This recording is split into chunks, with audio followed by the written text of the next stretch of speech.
Bears fans, what's up? Welcome back to the channel, and today buckle up because there's a lot to cover. Seriously, so many updates are coming your way that you're definitely going to want to stay tuned until the very end. The NFL draft has officially wrapped up, and now the focus shifts to a crucial phase, scouting the free agent market. This is that golden window where teams have the chance to plug in key roster gaps before heading into the real grind of off-season workouts and training camp. And honestly, this is where championship depth is often built. Drafts give you young talent, but free agency? That's where you find those battle-tested pros who can make an immediate impact. Our draft coverage was an absolute blast. The support from all of you was incredible. Likes, comments, new subscribers. Thank you so much for being part of this amazing community. If you missed the video where we broke down the best available undrafted free agents, you might want to check that out after this one, because there are still some real gems out there. Some players just slip through the cracks and are ready to prove the scouts wrong. Now, let's get into why this exact moment in the NFL calendar is so strategic. According to league rules, once the clock hits 4 o'clock Eastern Time or 3 o'clock Central, any free agent signings no longer impact the compensatory pick formula for next year's draft. That's a big deal. It means that teams like the Bears, who might be lined up to receive some valuable extra picks, can now go shopping without messing up their future assets. You might not see a flurry of signings the minute the clock strikes, but over the next few days and weeks, expect a steady stream of moves. It's basically open season for finding that missing piece without any of the usual long-term consequences attached. So here's the burning question that we have to ask ourselves before diving into specific names. What is the Bears' biggest need right now? I mean, think about it. If you were sitting in the general manager's chair looking at this roster, what position would you prioritize? Hit the comments and let me know your thoughts, because honestly, it's not as straightforward as it might seem. Some might say the running back room needs urgent help. Others might look at the defensive front or even the secondary. But today, we're starting with the running backs because there's a lot to unpack there. The Bears did add a running back in the 7th round of the draft, a guy I personally like a lot. To be honest, I thought he could have gone a little higher, maybe around the 5th round, considering his playing style. He brings that tough, hard-nosed fight for every yard type of energy. He's got impressive balance through contact and shows real grit picking up blitzes. However, he's not as explosive as some of the other backs that were on the board, and that's where the difference becomes noticeable. Now, is he ready to step in and be the number 2 guy this season? That's a legit question. He's got the toughness, no doubt, and he's proven he can grind out those tough yards. But will he bring enough juice to be a consistent second option behind our starter? Or maybe, just maybe, another veteran free agent could fit into that role better. It's something the front office has to weigh very carefully. Speaking of veterans, there's one particular running back who jumps out as a fascinating option. Once an All-Pro, he was absolutely electric before a major injury in 2023. Derailed his momentum. Early in that season, he was averaging over 6 yards per carry, just tearing defenses apart. Then, bam! A serious injury knocks him out for most of that year and spills over into the next. But here's the thing. Toward the end of last season, he started to flash again, averaging more than 4 yards per carry after returning. So the million-dollar question becomes, which version of him are we getting if the Bears take a chance? If he's anything close to his All-Pro form, he could be an absolute steal. But at 29 years old and coming off such a significant injury, expecting him to be exactly who he once was might be setting ourselves up for disappointment. Still, knowing he's been back in the gym, squatting 600 pounds again, shows that the work ethic is definitely still there. The desire to compete hasn't left. If it were me making the call, I'd bring him in for a workout, put him through the medical evaluations, and really see what he's got left in the tank. No harm in kicking the tires, right? Especially because with the improvements made along the offensive line, even a slightly diminished version of this guy could still produce big-time results. Now, there's another intriguing name floating around. Another back who, despite a rough start to his career filled with injuries, had a pretty impressive bounce-back season last year. At just 26 years old, he nearly cracked 1,000 rushing yards and punched in 9 touchdowns. Early in the season, he looked unstoppable. Unfortunately, as the year wore on, his production dipped, and his team started mixing in other backs more heavily. It makes you wonder if he's better suited to a shared workload instead of being a true workhorse. That said, in a complementary role, he could absolutely thrive. The question, again, is whether he clearly upgrades what we already have. It's a fair debate. And trust me, we'll dive deeper into both of these players and weigh the pros and cons. Because if we can snag one of them on a reasonable deal, it could seriously bolster the depth chart heading into camp. Switching gears a bit, there's another glaring hole on the roster we have to talk about: the edge rusher position. The Bears didn't draft a pure edge rusher this year, and that raises some real concerns about how they plan to generate pressure off the edge. Sure, they added some talent on the interior defensive line, but as we all know, getting after the quarterback is a premium skill in today's NFL. There's one veteran pass rusher sitting out there who has to be on the Bears' radar. Last season, he racked up 9 sacks while splitting time between 2 teams after being traded mid-year.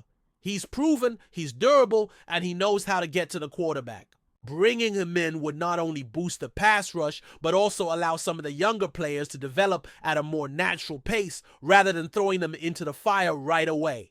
Honestly, it feels like a no-brainer move if the money makes sense. And with the compensatory pick deadline passed, there's literally no downside. It's just about finding the right fit in the locker room and on the salary cap sheet. On top of that, the Bears have to address the safety position. Surprisingly, they didn't draft a single safety this year, and that's got to be a point of concern. One name that keeps popping up is Julian Blackmon. He's got ties to some current Bears players from his college days. He had a stellar season last year with the Colts, and he's versatile enough to play both safety spots. The tricky part is whether he'd accept a non-guaranteed starting role. Right now, the starting spots seem locked up, but with veteran Kevin Byard entering the final year of his contract, there's a path to more playing time opening up soon.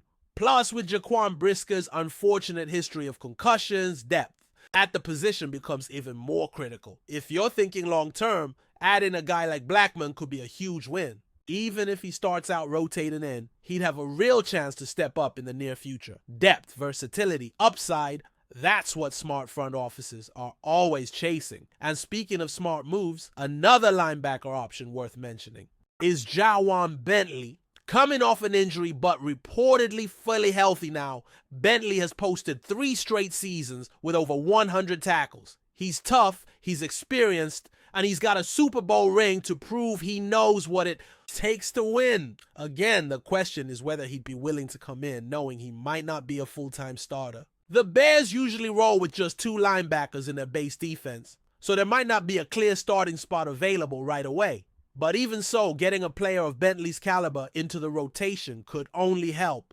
Competition at linebacker is going to be fierce in camp, and adding a guy like Bentley could raise the standard across the board. Even if he's not an every down guy, having that kind of leadership and football IQ in the building would be invaluable. Finally, it's worth keeping an eye on a few other veteran names still floating out there. CJ Mosley, for instance, might be available if the right situation comes along. He's another high-quality player who could bring a lot to a young Bears team. Will he accept a backup role?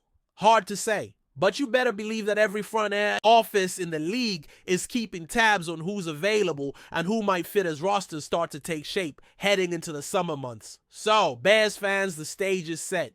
Free agency is about to get a second wind, and our team is in a prime position to take full advantage. Who would you like to see the Bears target? Drop your thoughts down below because this conversation is just getting started. Before we continue, don't forget to subscribe to our channel and give this video a like.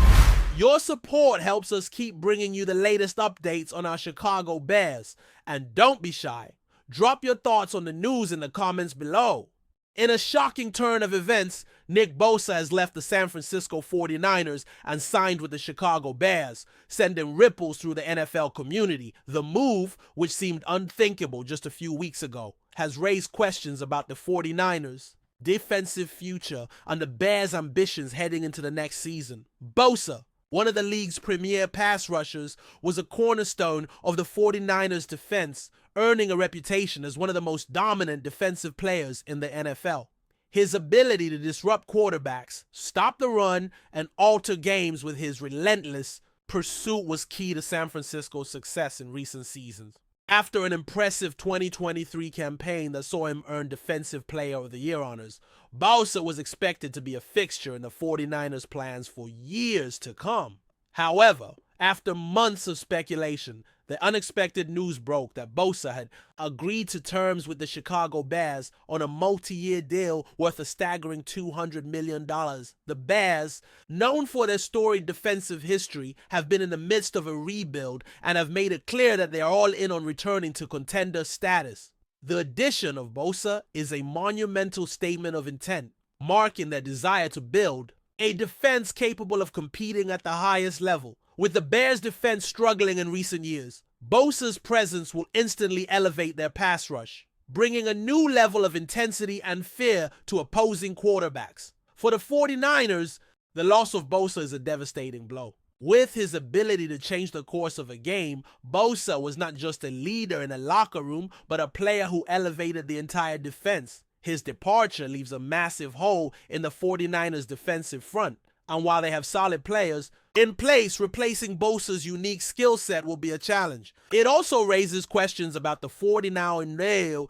49ers' ability to retain other key players in the future, with the financial burden of losing such a high-profile contract likely creating ripple effects throughout their roster. Bosa's departure also has broader implications for the NFC, with the Bears' newfound defensive power likely making them a more formidable opponent for teams in the conference. For years, the 49ers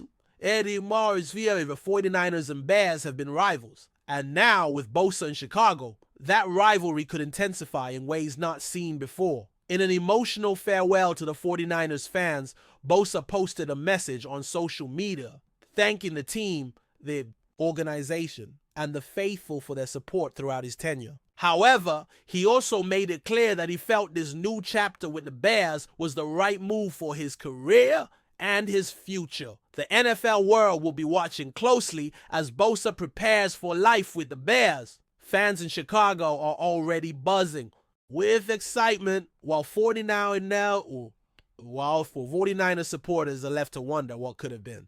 As the 2024 season approaches, one thing is for certain: this seismic shift in the league's landscape will be felt for years to come. That's it for this update. If you enjoyed the video and want to stay updated with exclusive news about our Chicago Bears, be sure to subscribe to our channel and hit that like button. We can't wait to hear your thoughts in the comments. See you in the next video.